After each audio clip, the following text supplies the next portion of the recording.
നിതിൻ ഗഡ്കരി നരേന്ദ്രമോദിക്കെതിരെ പ്രതികരിച്ചു തുടങ്ങിയിരിക്കുകയാണ്. വാസ്തവത്തിൽ ഇതെന്തേ ഇത്ര വൈകിപ്പോയത് എന്നാണ് പ്രതിപക്ഷ പാർട്ടികളും അതോടൊപ്പം തന്നെ BJPയിലെ MP-മാരിൽ പലരും ചോദിച്ചു തുടങ്ങിയിരിക്കുന്നത്. നരേന്ദ്രമോദിയുടെ ഏകാധിപത്യ വാഴ്ചയായിരുന്നു 2014 മുതൽ 2024 വരെ. BJP നേതാക്കളെല്ലാം തന്നെ അക്ഷരം പ്രതി അനുസരിക്കുകയുണ്ടായി. എന്നാൽ അന്നത്തെ അവസ്ഥയല്ല ഇന്ന്. ഏത് MP-ക്കും സ്വതന്ത്രമായി നിലപാടെടുക്കാം. നരേന്ദ്രമോദിയുടെ വിരട്ടലും ഒരു രീതിയിലുള്ള കണ്ണുരുട്ടലും ഇനി അവർ വകവയ്ക്കില്ല. കാരണം അതിൻ്റെ കാലമൊക്കെ കഴിഞ്ഞു. നരേന്ദ്രമോദിക്ക് ഇനി പുല്ലുവിലയായിരിക്കുമെന്ന് വ്യക്തമാക്കിക്കൊണ്ട് ഗഡ്കരി കൃത്യമായ മറുപടി പറഞ്ഞിരിക്കുകയാണ്.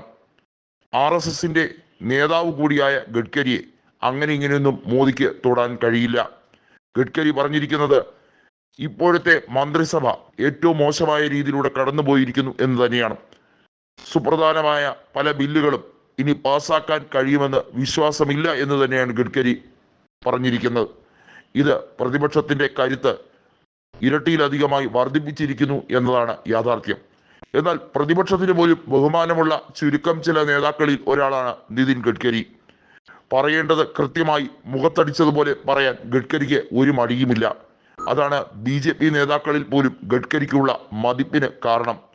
നരേന്ദ്രമോദിക്കും അമിത്ഷായ്ക്കും അല്പമെങ്കിലും ഭയം ഗഡ്കരിയോട് മാത്രമാണ്.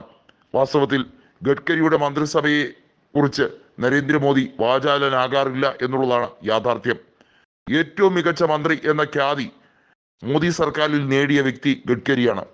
നിർമ്മലാ സീതാരാമന്റെ തെറ്റായ പരിഷ്കാര നയങ്ങളെ ഗഡ്കരി നഖശികാന്തം വിമർശിക്കുകയും ഇന്ത്യ കണ്ട ഏറ്റവും മോശമായ ധനകാര്യമന്ത്രി അവർ തന്നെയാണെന്നുള്ളത് പറയാൻ യാതൊരു മടിയും കാണിക്കാത്ത നേതാവുമാണ് ഗഡ്കരി എന്നുള്ളതിന് യാതൊരു തർക്കവുമില്ല.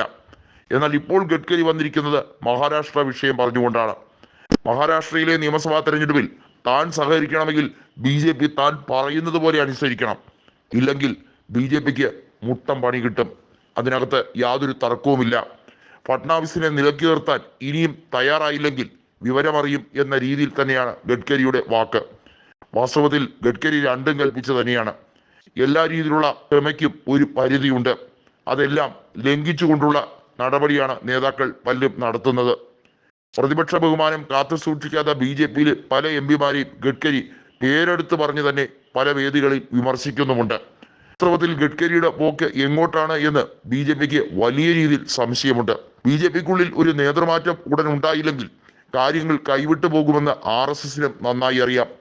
മോദി ഇനിയും BJPയുടെ നേതാവായി ഇരിക്കുന്നത് BJPയെ സംബന്ധിച്ചിടത്തോളം അപകടം തന്നെയാണെന്ന് കൃത്യമായി മോഹൻ ഭഗവത്തിന് അറിയാം. അമിത്ഷായ്ക്കും നരേന്ദ്രമോദിക്കുമുള്ള പ്രാതിനിധ്യമൊക്കെ കുറഞ്ഞു കഴിഞ്ഞിരിക്കുന്നു. യോഗിയെയും ജനങ്ങൾ ഇപ്പോൾ തിരസ്കരിച്ചു കഴിഞ്ഞിരിക്കുന്നു. ഗഡ്കരി പറയുന്ന കാര്യങ്ങളെ പ്രതിപക്ഷം പോലും വളരെയധികം പ്രാധാന്യത്തോടെ കേൾക്കുന്നുമുണ്ട്.